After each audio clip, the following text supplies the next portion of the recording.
you have any questions on business, on really getting marketscape or anything like that, this is the guy. He is just gems. And philosophical thinker, writer, author, and serial entrepreneur out of Silicon Valley. Just a dream come true, American dream come true. Good morning, Rajesh. Zain, I couldn't agree more. Rajesh is such a go-giver, such a generous spirit, and such a kind and extraordinary mentor. I can't wait to hear what you have to, all the updates and what you have to share with us. Going inside your mind is going to be definitely going inside a beautiful mind. So I'm excited about this one. Thank you so much, Kunal. Yeah, yes, Kanal. My gift of all the things I've got in abundance. I was talking in Nick Champagne's room this morning. Is the friends I've made on this planet, and in the top 10 of my entire Rolodex, uh, uh, you know, um, 4 or 5 are in this room. Rajesh is one of them. Bob is one of them. Would be in the top 2 or 3 of my greatest joys of knowing humans. Really, he's an incredible human being. And what a pleasure to have known him since 1999. I mean, just that's the luckiest thing that could have happened in my life. I think it's 7:06. We'll start the room.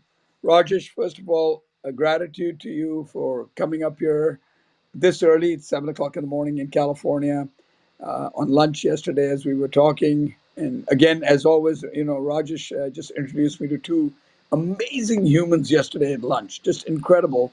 One, the mind coach for Nidal, and the other, the TEDx inventor of India, the lady who took TEDx, Lakshmi, who took TEDx to India. And he had them, he just called me, he said, Zain, come on, I want you to meet two people for lunch. This is what Rajesh is all about. He's the biggest giver. He just introduced you to the most amazing humans on this planet. Rajesh, good morning. How are you? Thank you so much. I have only two states. I'm either excited or very excited. So being with you, I'm very excited. Seeing all of you, I'm very, very excited. Rajesh, will dive right into it. First of all, again, thank you for being here. Tell me this: your first book. And some people probably know here. Many of you may not know that your first book that you wrote was published when you were 13 years old, right? And tell me about the story of how all came about. You're 13 years old and you're publishing a book. Tell me about it. I think it's a combination of some happy accident, naivety, and like irrational persistence is what I'm thinking. So when I used to read a lot, and when I used to read a lot means anything that would pass by me. It could be a newspaper, it could be a magazine, it could be an advertisement. I would read it. So I started reading when I was about 4, 5, and then by the time I was about 9, I read about 700 books. But if you ask my mom, she will say most of them are useless books, but you know what to do. So I just would read. And when I started reading all these thrillers and everything, I would play a game with myself. I have read so many books, I should know what happens next. And who if it be a murder mystery, I would say, oh, I know who killed them. If it is a treasure hunt, I know where the treasure is. But by the end of the book, it would be not what I was thinking, and it would frustrate the hell out of me. So I said, when I was 10, I came up with a plot. Let's say if I write my own book, then I know exactly what happens because I don't have to guess anymore. So I wrote as a 200-page book in about 8 months. And if you thought it was madness, the madness actually began right after that. I thought, hey, how many people will write a book when they're 10? So if I just call a publisher, they should give me a red carpet welcome. So at that time we didn't have a phone, right? So in India, as you know, Zain, if you apply for a phone, it would take 10 years to get the phone. So there was no chance that most middle class families or middle class families will have a phone. So I would collect enough pocket money, as they say, and go to a nearby grocery store where there is a phone booth, and I would just make a phone call to the publisher. That's how I was pitching. And you know what would have happened is as soon as I started speaking, somebody would think it was a prank call and they would cut the phone. But little me was very persistent. I would not give up until that time they would scream at me and say, if you call again, I'll report to the police station. So I would keep calling. I will not take any long. The long story short, by the time I was about 13 and a half, I was rejected 160 times. And finally, I got it published from a very big name publisher. So the day it was published until yesterday, I was a crazy person. And that day, I became a prodigy. That is the story. So, Rogers, tell me this now. You're 13 years old. You're now written a book. You're a prodigy. What happens next? Oh, then also, as life would have, see it, that there was a there. I used to live in a place called Madikeri, in a place called Coorg in southern India. There were two newspapers, that morning newspaper and evening newspaper. So one of the editors saw that I was published at 13, and I was like a mini celebrity in the time. So he came to me and said, "Hey, why don't you work for us part time? Do you want to be a journalist?" And then I said, I didn't know what it meant, but I said yes. Usually at that age, no, you're just curious more than anything. When I said yes, between 13 and 17, I wrote about 400 articles. Only 60, 70 of them were published. Not because there was no space in the newspaper. I think the article sucked really, really bad. So they would not tell me. So they would take the article. Every day you can write because it's an evening daily, right? So they would say, "Hey Raj, this is really good, but you need to make some certain changes. Why don't you rewrite?" They would make me rewrite articles, and then they would say, "Oh, you are late, or we ran out of space."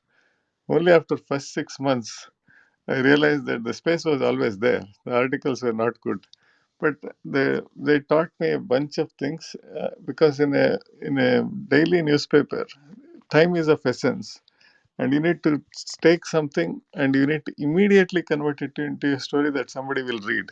So I learned that art of like a rapid storytelling, with their under their tutelage. I also learned a big life lesson, Zain. I was the youngest member of the press club. So I'd go to these press parties. I thought I was the youngest member of the press club. I would get a lot of sort of respect, but I was like a clown of the group in the beginning, because they would come and ask me, "Who are you?" First, I thought I was a bellboy or something. Then they would ask me, "Oh, you're a press club member." So, the last week, this chief minister talked about this new law that they are proposed. What do you think of that? And I would say, I would not know a head or tail of it. I would say, I don't know. And they would, two or three people would ask something else, and they would just laugh and laugh and laugh. My mentor there used to see me, and then one day he came and asked me, "Do you know what's happening?" I said, "I know, but these people are asking me stuff that I don't know." He said, "Do you know there is something called a library?" I said, "Yes." Next time when somebody asks a question, just say, "I don't know, but I'll write it down, and then I'll come back to you."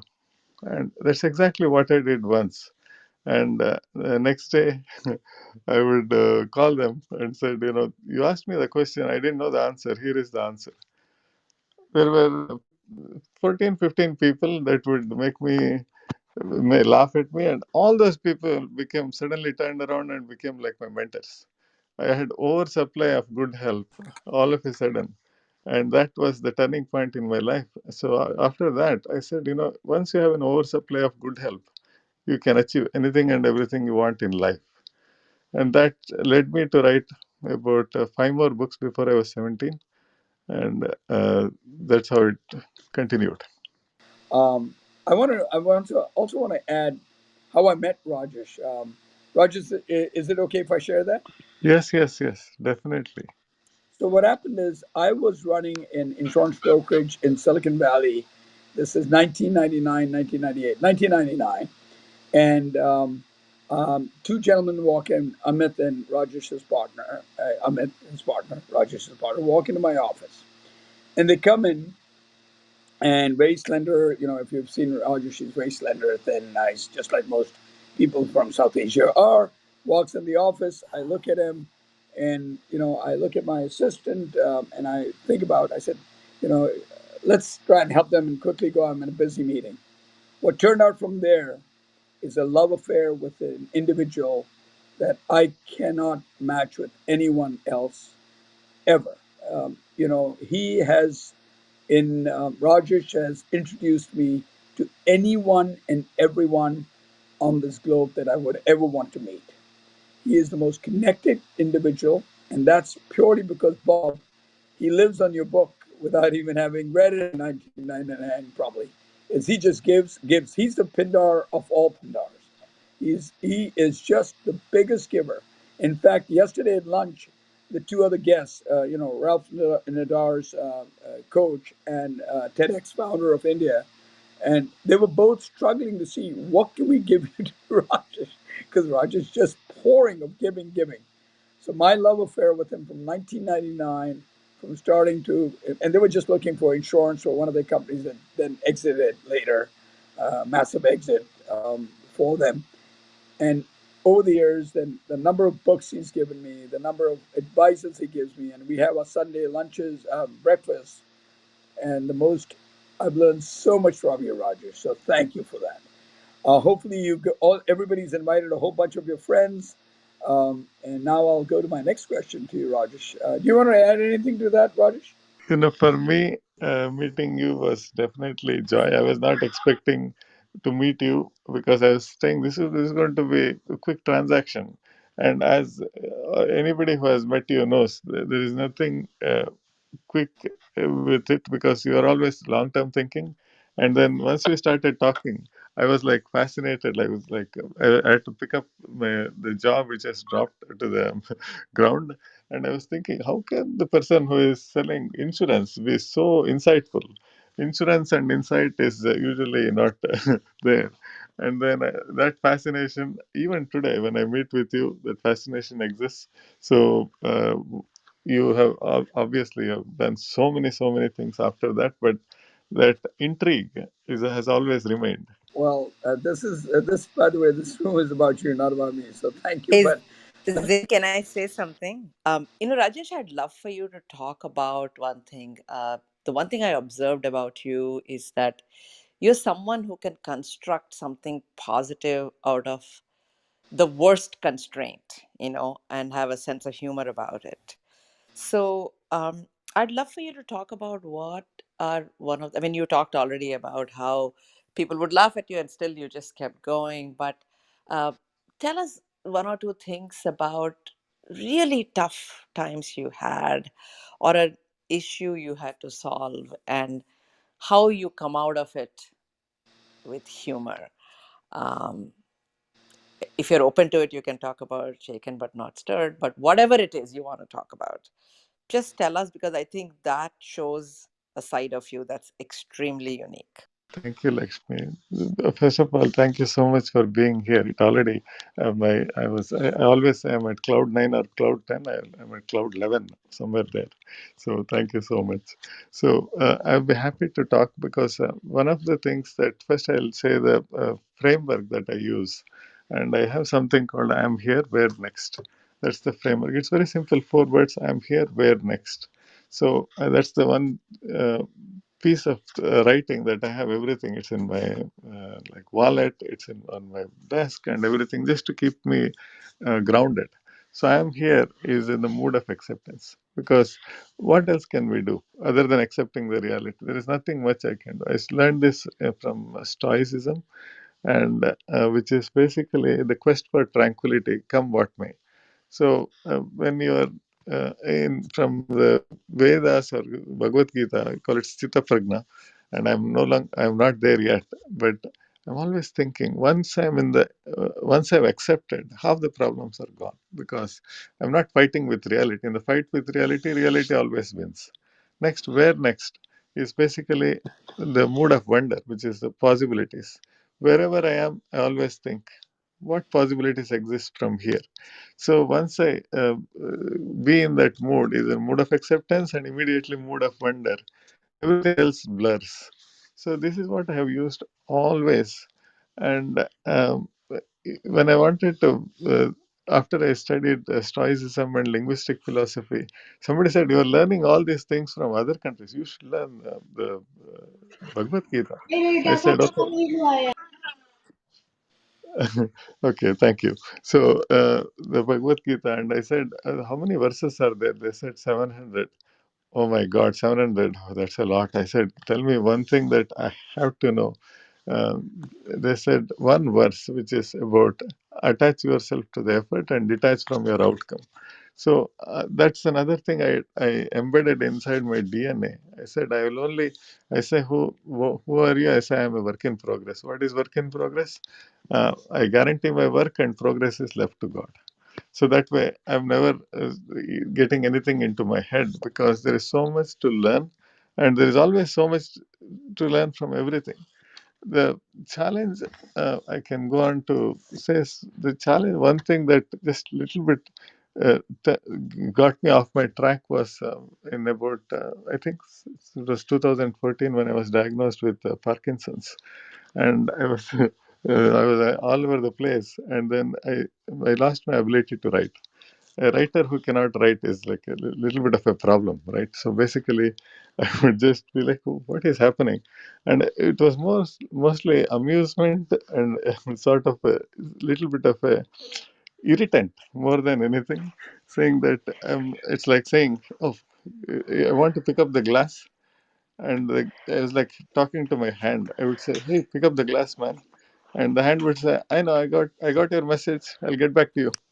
Okay, don't worry, I'll get back to you. And I'm saying, hey, you are my hand. Why don't you just go and pick up the glass? I need to drink some water.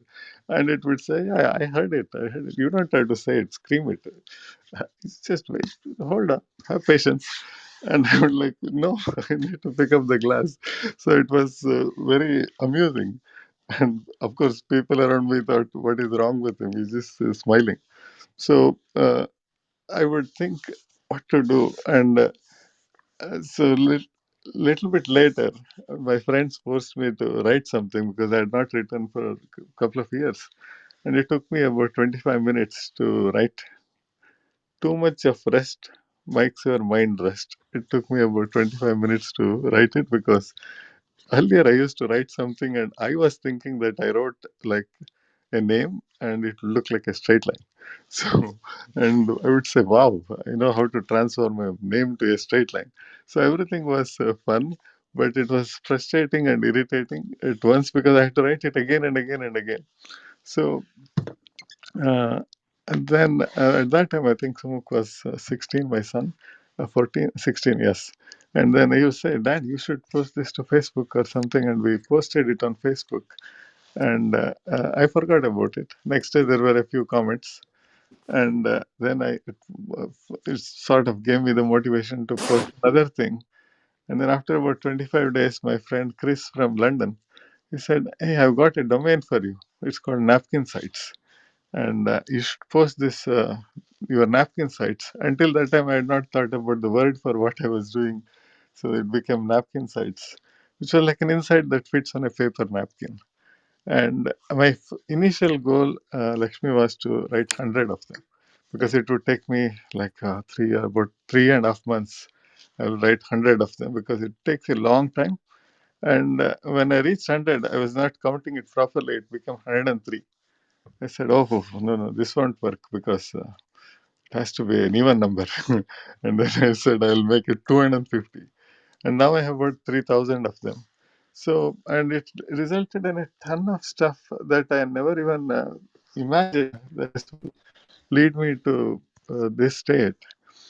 And I just looked at all the positive things that happened to me because of Parkinson's. And I almost now have to, no chance but to label it as a gift. That's how I think about that. Wow. Wow. Imagine, Bob. Bob, you want to comment on what he just said? If you're here, I'm here. I mean, I listen to him and I'm just amazed.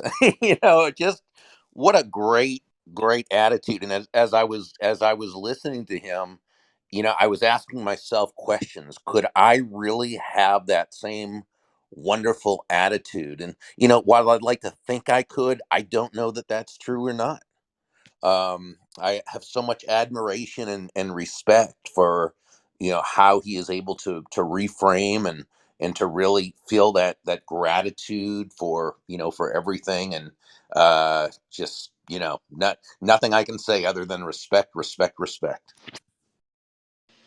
Thank you. right? That means a lot to me. Nick, you of course talk in your room almost once every 2 or 3 days, and Nick does a room at 4:10 called abundance that I 4:10 California time, and in the morning, and I try to attend it as many times as I can. And Nick often mentions about Rajesh and his one statement. Can you say which statement you talk about, Nick, and elaborate? Yeah, definitely. Thanks, Zain. Raj, we met a few months ago when Zain invited you into my room, and you speak about pre-liking, and whether that's in a room like this, or if it's a speaking engagement, or if it's a conference, or whatever the case may be, just to pre-like the people that you're going to be speaking to or communicating with. And that could be a one-on-one dinner. It could be anything. So that's something that has really stuck out to me that you shared of value, Raj. So I appreciate that. The other thing, what you just mentioned about, the gift of Parkinson's for you. I think that's beautiful how you can, take and I think this is super important in relation to what Bob said as well about PMA, finding the good in any situation. And Zane, thank you. And, my room often, the reason I started my room in January and I've done it every morning was because of 2020. A lot of people said that, it's so bad, the pandemic, all these things. And of course, there were things to our detriment.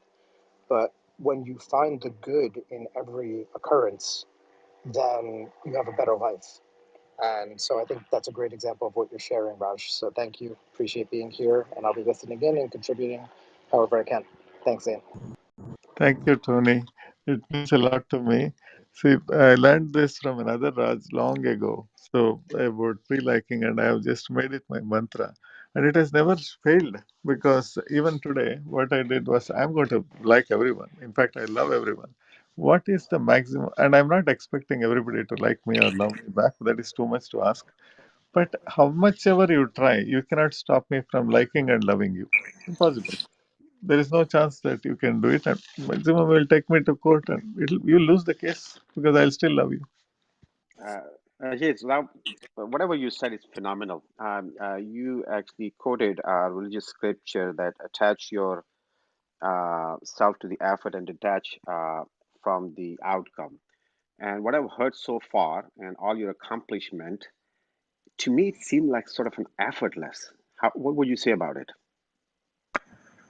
I think I have to agree because first of all, I have never made any plans in my life, right? So basically, everything is. I always think about one of my mentor, Susan Scott. She changed my life, and I'm quoting her book first. It's called Fierce Conversations. Now, if you think there is anything fierce about it, there is none. I think it's a title with some hack title, but it's a phenomenal book. It's about 600 pages, and I'm going to use two sentences to paraphrase it. So, it goes like this: while there is no guarantee that any single conversation can change the trajectory of your life, career, business, or a relationship, any single conversation can. What is the conversation that has your name on it? If you think about it, you never know which is that one conversation that can change the trajectory of your life, career, business, or a relationship. So once it got into my Wow. DNA, what the world changed because now from that day onwards, I never participated in any conversation where I was not fully present and where I have not tried to be a present to the conversation. So present fully and try to be a present to the party. And that changed everything because now the possibilities people talk about, I want to find opportunities.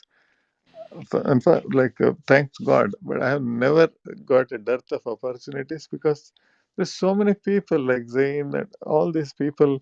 They're always bringing opportunity. I have a problem. What is the opportunity that I want to take or leave?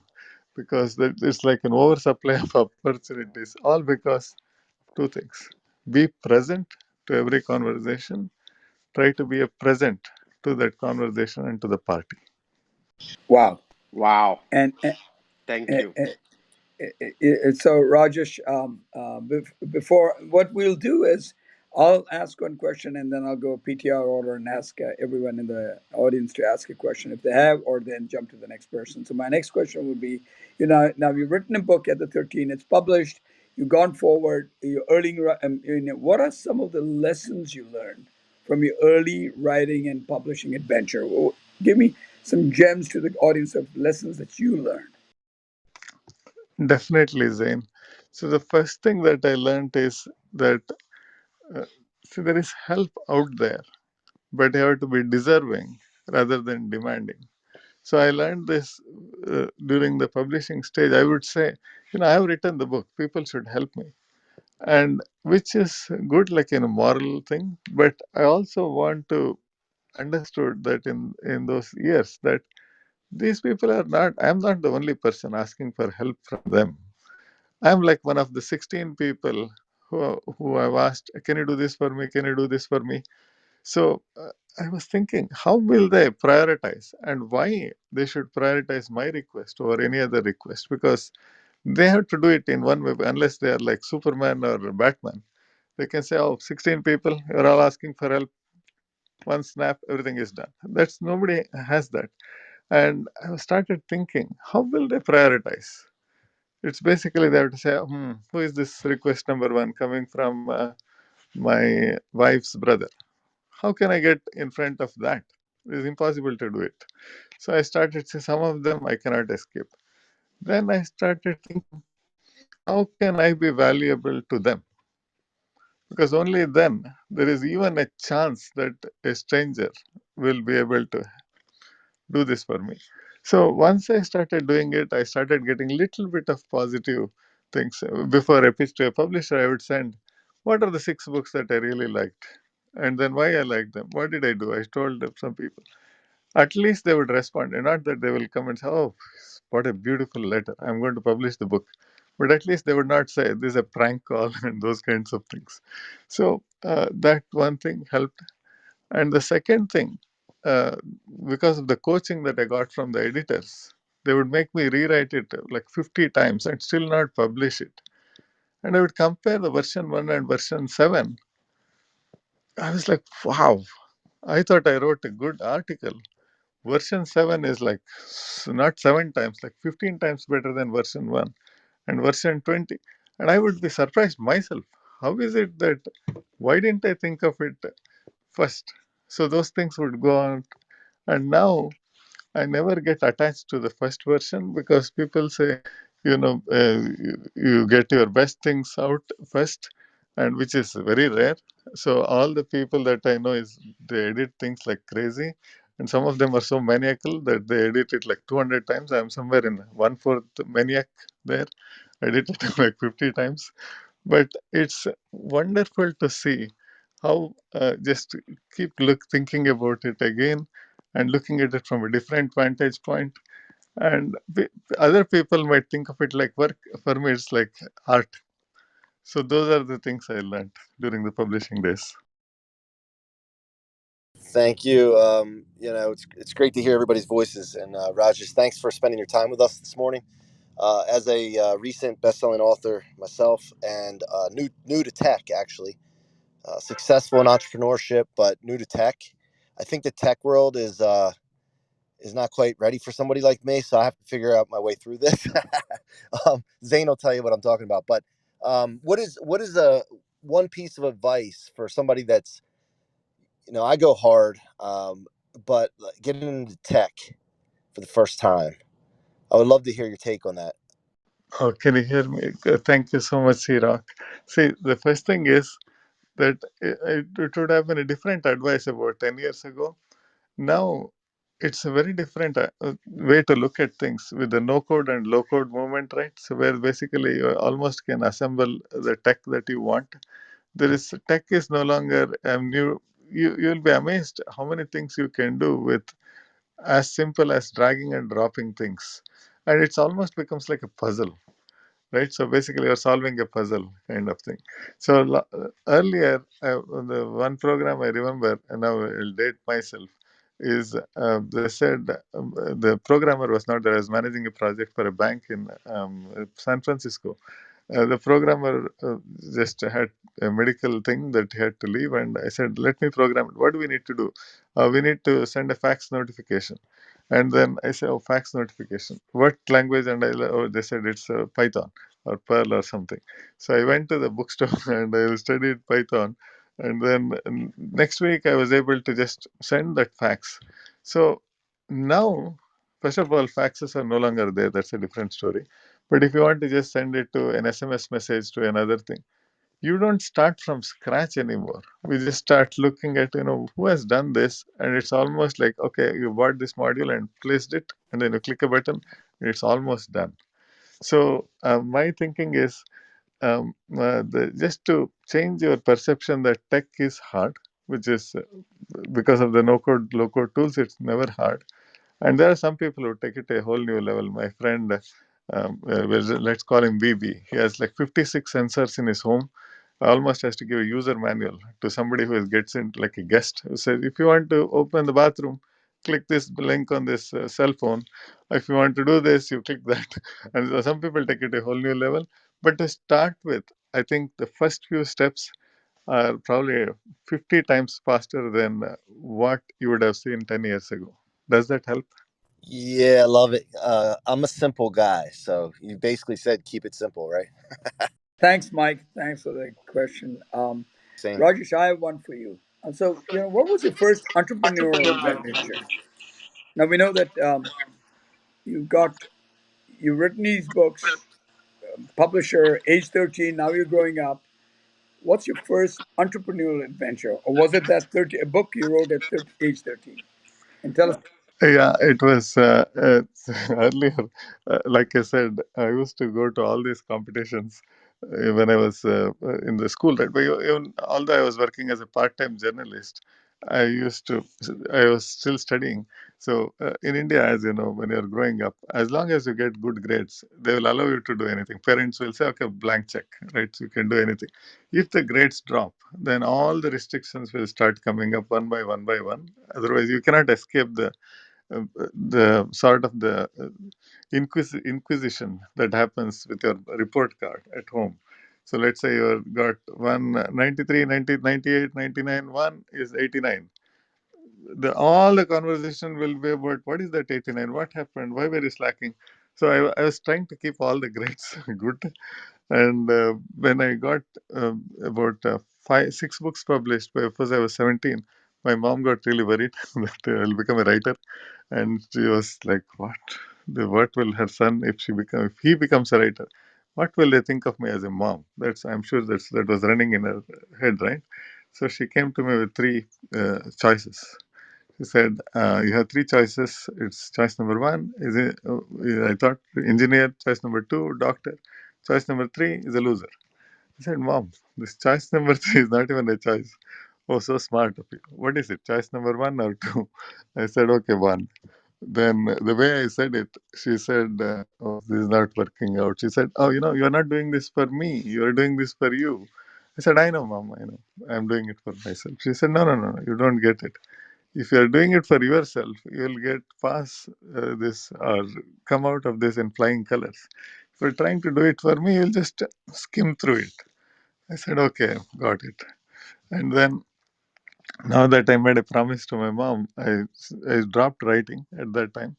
And I said, I love my mom. I never want her to feel that ever she thinks that I let her down. So I started studying like a maniac. There were three public exams, which is in class 10, which is a few 100,000 students. Other, I got 20th rank for the state. Class 12, I got second rank for the state. There was an entrance exam, I got sixth for the state. And engineering, I got fourth for the university. And then I closed my books because it's done. Checklist item done. But I was thinking, what do I do now? So I wrote a book when I was 13, 6 books before I was 17, and I got all these state ranks. And I think I must be super smart. Let's start a company immediately. And disaster will be an understatement for that, because I convinced two of my classmates to start the company with me. The easiest way to explain it is like one blind person leading the other two blind people to reach a goal. So that was how bad it was. And I was boggled. It was boggling my mind that how can I fail? If I am smart, how can I fail? And little later, I realized why I failed. And it was not like it would be common sense for all of you. But what I was good at was solo sports, which means writing is a predominantly a solo sport. Studying is predominantly a solo sport. Building a company is a team sport. It's like saying, I am so good in the kitchen, I should be able to fly a plane, kind of thing. It's that different. But at that time, the bird brain did not have the distinction clearly. So I failed. And to make it worse, people around me were all like my fans, right? So they used to say, Abba is not going anywhere. And people would say, Raj, you of all the people should not give up. And I said, but I don't know. I don't know what I'm doing. I said, no. Look, you published a book when you were 13. You was the youngest writer of Karnataka State. You cannot give up. And I'm thinking, I do not know what is happening. So, but this complexity was, instead of a death by a gunshot wound, it was like a death by 1,000 cuts. That was my first entrepreneurial mega experience. So I'm Ravi from Munich, Germany, and I've known Rajesh for 10 years now, and I have immensely benefited from his generosity. And earlier, when he was being very generous and kind, overly helpful, I always felt that he has some motive behind it, and that motive will reveal itself in a few days, in a few months, and then months turn to years, and I'm still searching for that motive. Never figured that out. He has been generous all throughout, and so I have been. Yeah, I would be very surprised if you are somebody who has accidentally or deliberately bumped into Rajesh and has not benefited positively. This is his nature. My and my question is, how has he been able to develop that that capacity to be generous at scale? Because it's not me, there are hundreds of people that I know of, at least, who have been his beneficiary of his kindness, his generosity. But how, if I try, I burn out, because I try to emulate Rajesh, I burn out because I cannot keep my commitments to help people. I can only do so much. But how is he able to benefit at scale, is my question. And how did he start his philosophy of radical giving without expectations? When did that philosophy was formed in his heart, and that became his life, a way of life? What a question, Ravi, and thanks. And I'm going to follow you as soon as this gets over. I'll get Anthony and follow you. And Rajesh, before you answer that, I would want you to answer it, and then I would want Bob Burke to put it because he would have some words on that too. But please, Rajesh, go ahead.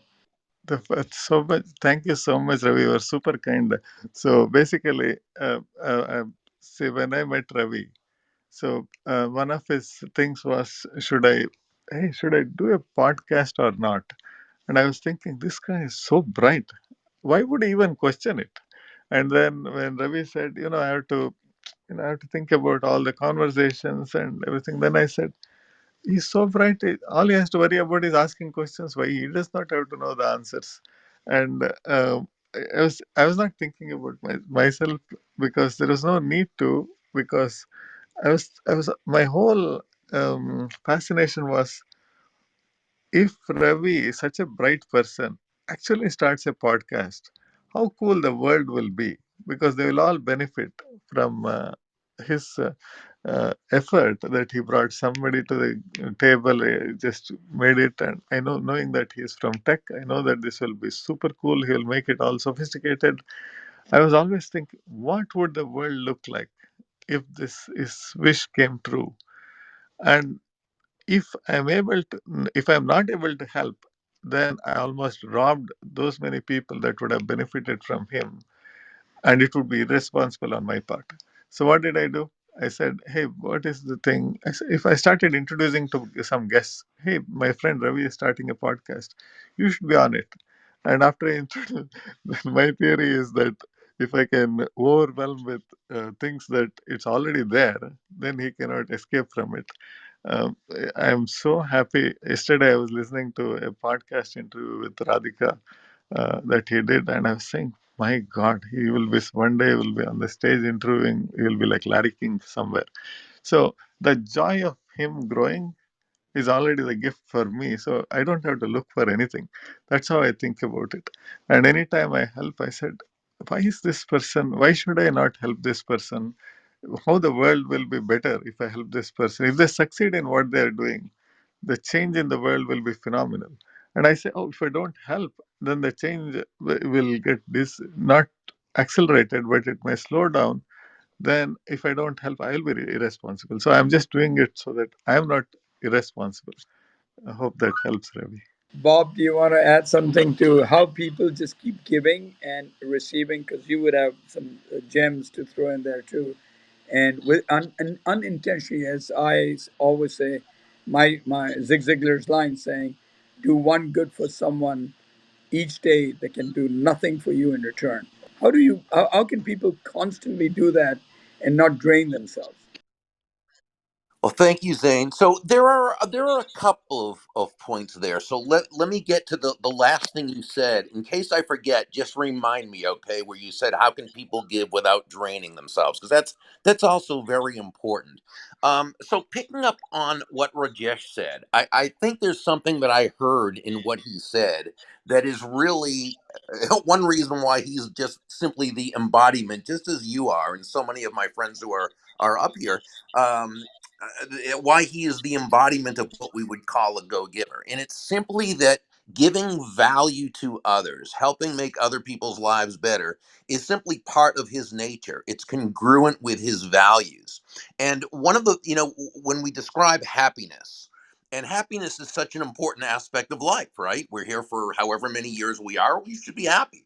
And we can define happiness. The dictionary defines happiness, one of its definitions, as the mental feeling of well-being. And I think that's a great definition. I take it a little bit further, and I would say that happiness is a genuine and ongoing feeling of joy and peace of mind, the result of living congruently with your values. And as you can tell by listening to Rajesh, his values, something that makes him happy, something that's congruent for him, is helping others and bringing value to others and finding ways to bring value to others, understanding that value is simply the relative worth or desirability of a thing, of something, to the end user or beholder. So it's simply thinking, asking yourself, what would this person like? What will help this person accomplish their goals?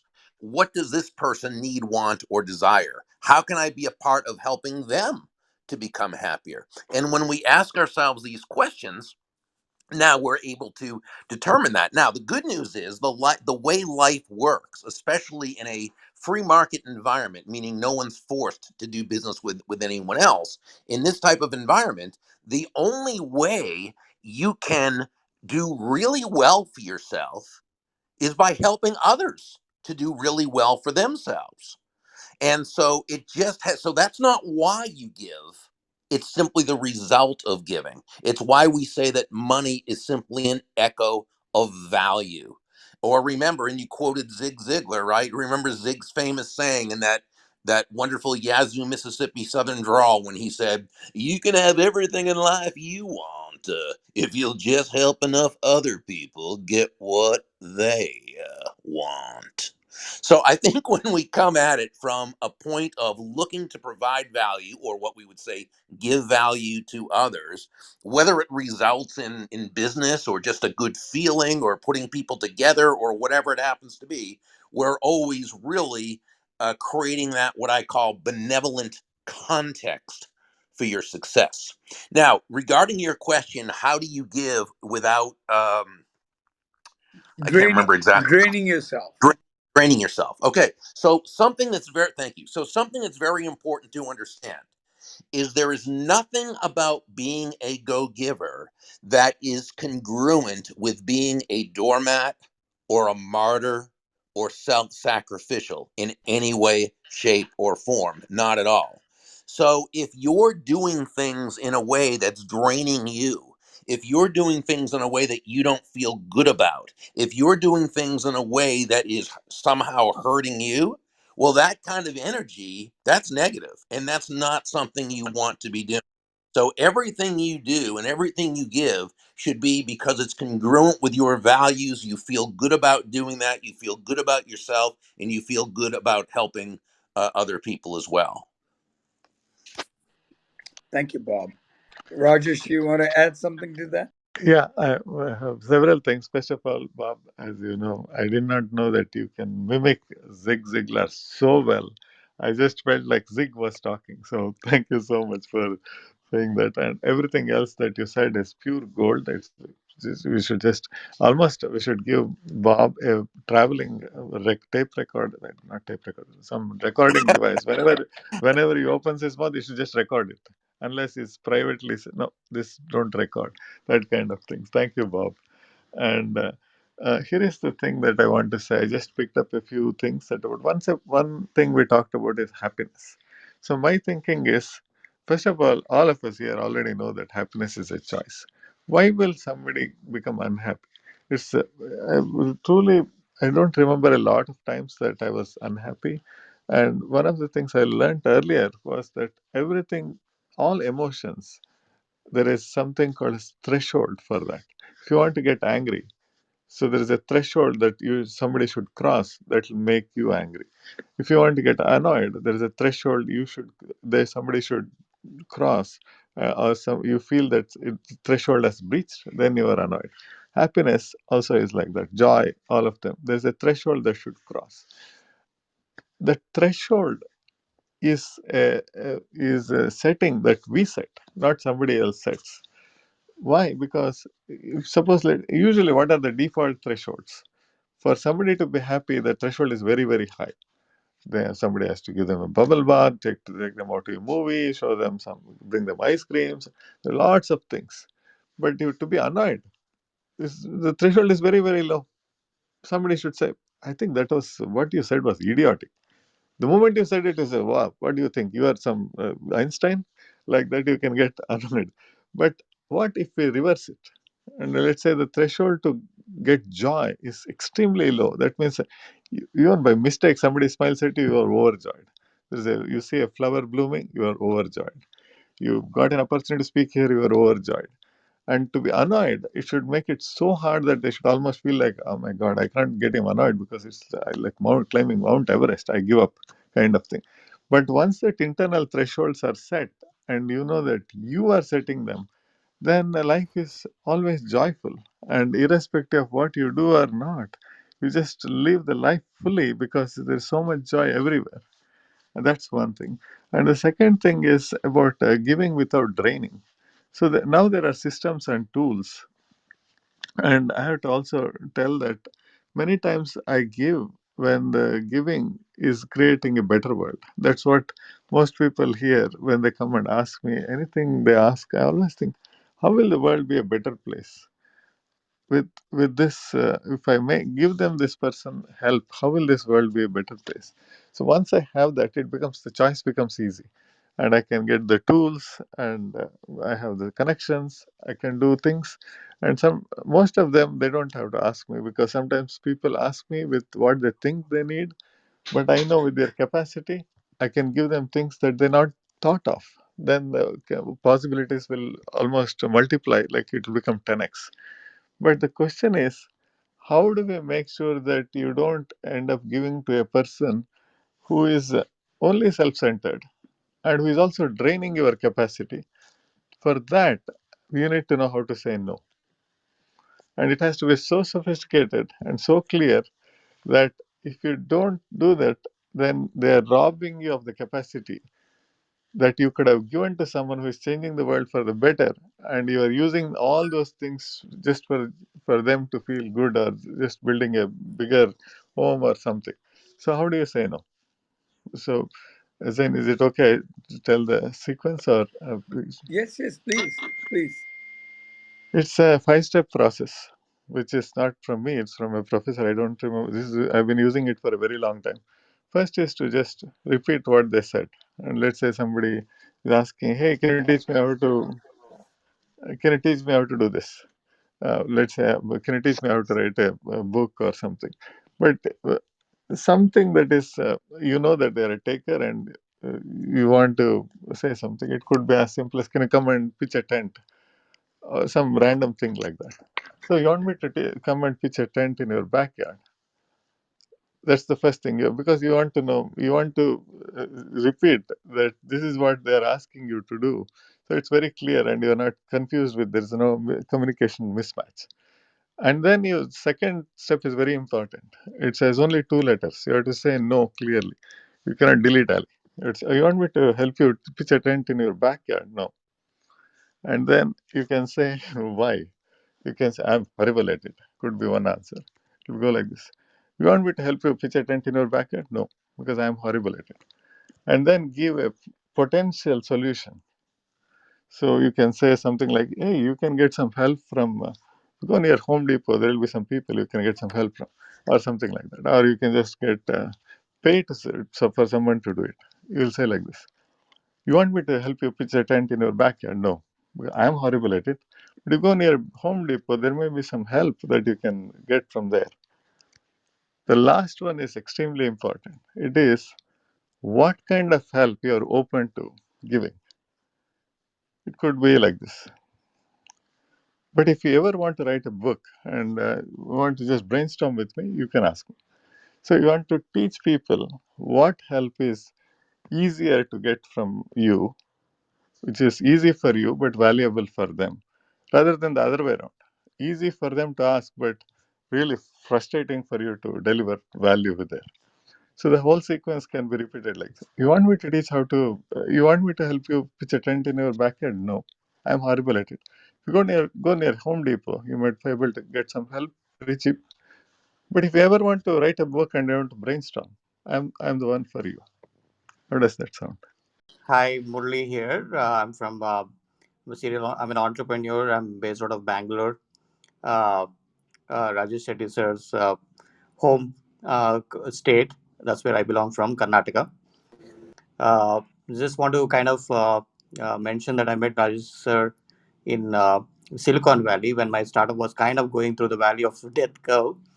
And my first meeting with Rajesh sir, all I can say is, as people say, walking encyclopedia with people with a lot of knowledge. Rajesh sir is more like walking LinkedIn network. He always has people on his fingertips, like the way as you just mentioned, the 5-step process, right? I mean, and the way he's so connected to the people.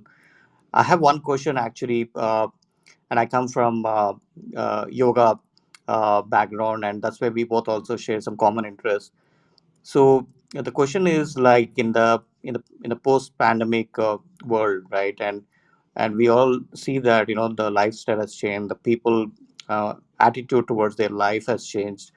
How important is this law of karma, especially because everybody has to be aware of what they are doing, not just for themselves but also to others.